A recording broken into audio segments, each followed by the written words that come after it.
Hello students, welcome to the YouTube channel of Government Lohia College Churu. I am Dr. Sunita Meena, Assistant Professor English. Today we are going to discuss 24th chapter of the Poetics by Aristotle. In this chapter, Aristotle talks about the resemblances between epic and tragedy. Aristotle states that there are as many kinds of epic poetry as there are of tragedy. An epic poem may be simple or complex or ethical or pathetic. The parts of an epic poem are the same as those of a tragedy, excluding song and spectacle. An epic also requires reversals of the situation, recognitions, and scenes of suffering. The thoughts and the diction in an epic must also be artistic. In all these respects, Homer is the best model. Indeed, each of his epic poems has a twofold character.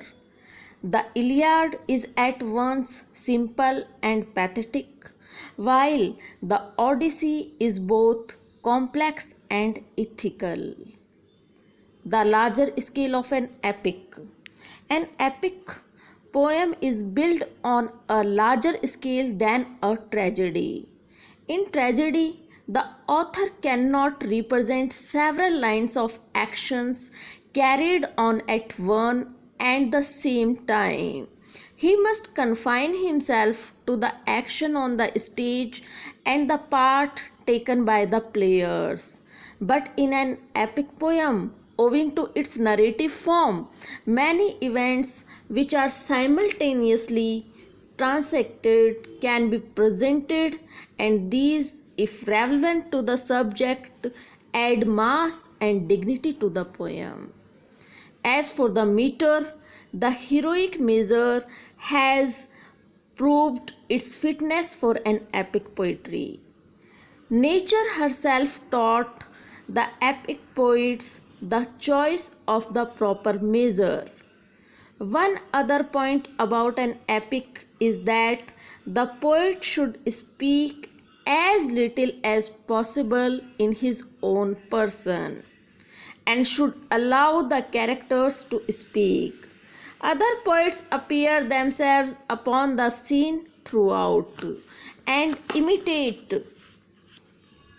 very little and rarely.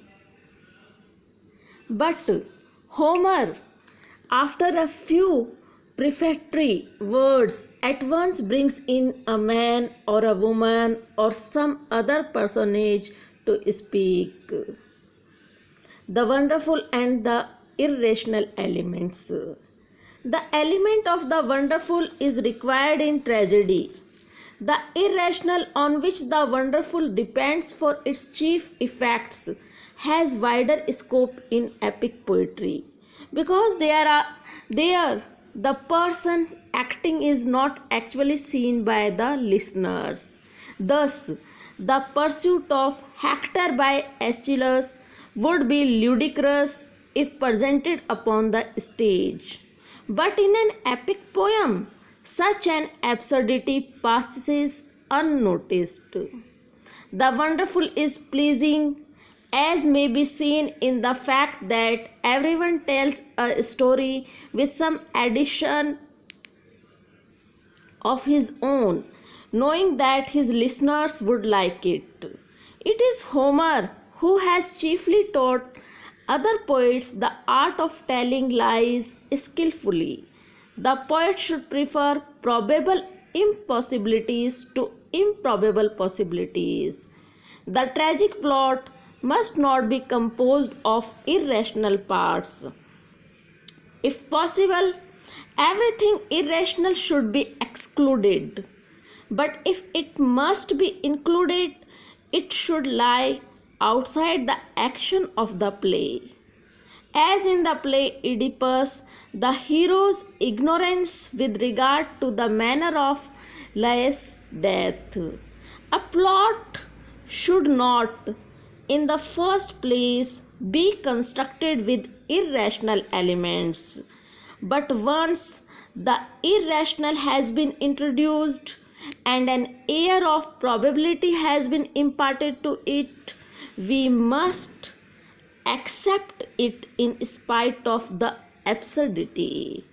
As for the diction, it should be displayed in the poses of the action, where there is no expression of character or thought, because otherwise character and thought would merely be pushed into the background by the over brilliant diction.